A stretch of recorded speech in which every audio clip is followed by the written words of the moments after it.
Fala, engenheiros civil e arquitetos, tudo bom? Hoje nós vamos falar sobre a viabilidade dos projetos, tá? Como analisar, como enxergar, né? Como enfrentar esse novo projeto, tá? Então, vamos lá.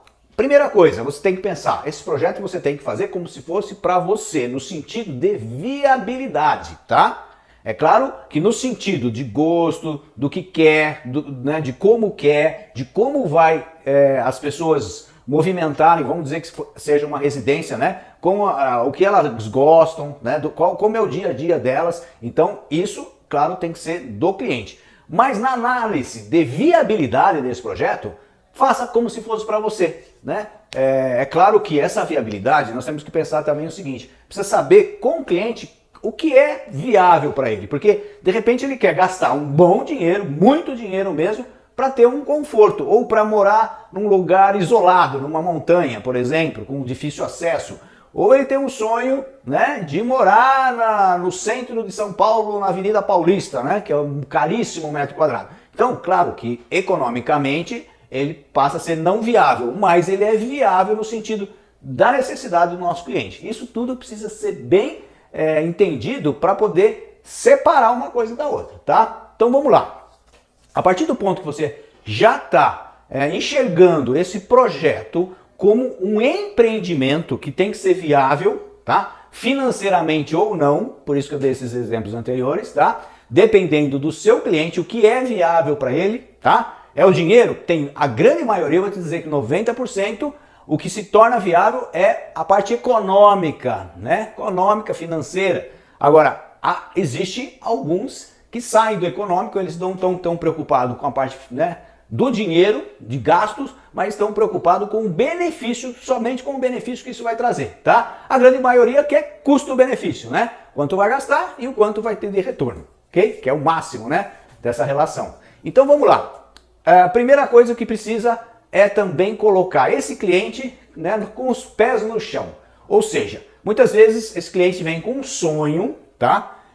Bastante grande e até tão grande que ele não consiga até realizar. Vamos dizer pelos motivos financeiros, tá? Mas ele não sabe disso. Por quê? Porque ele não é da área. Ele imagina que de repente fazer 5 quartos com 5 suítes, com garagem para 6 carros e tal, e com R$1 milhão ele vai conseguir fazer, tá?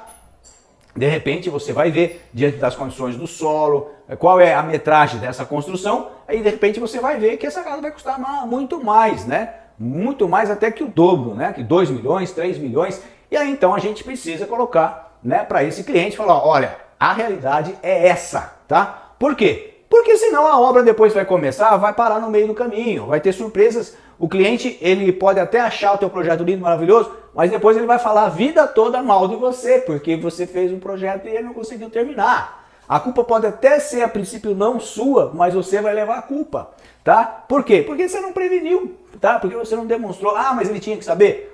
Nem sempre, sabe? Você também, além de um engenheiro que vai fazer o seu trabalho de engenharia, você também é um consultor. Você precisa ter uma noção financeira.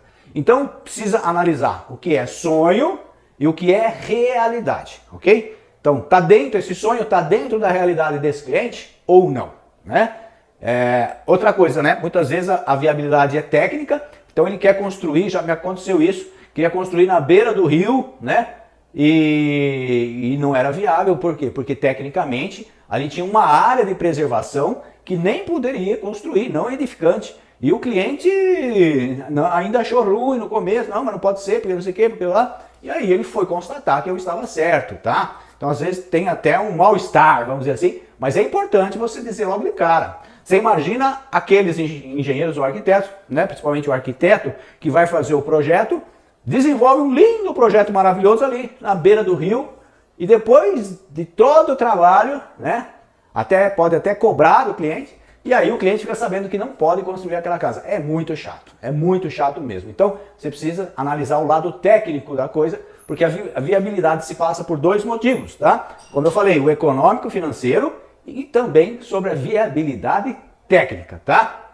Então, antes de você fazer qualquer projeto, iniciar, você precisa ver toda essa parte de viabilidade. Então, quando você já tem ideia do que o cliente quer, como é o terreno, a localização, acessibilidade, né? A lei, a legislação, né? Se tem mata dentro desse terreno, tá? Aí você vai poder falar e fazer, né?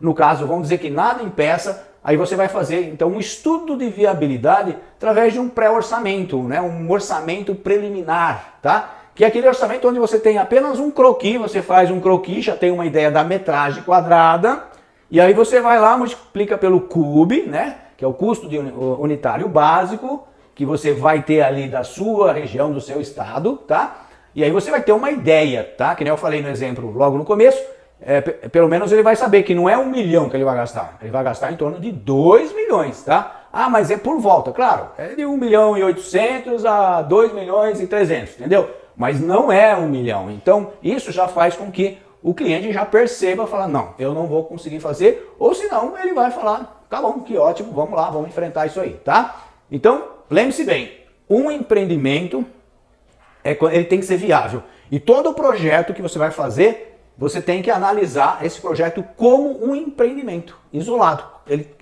ele sozinho tem que ser viável. Para o cliente, né? Não para você, mas para o cliente. Então você tem que fazer esse estudo e ver se o cliente viabiliza ou não. Porque, como eu falei, pode ser financeiro ou pode ser por outros motivos. Gostou? Faz seu joinha, se inscreva no nosso canal e até o próximo vídeo.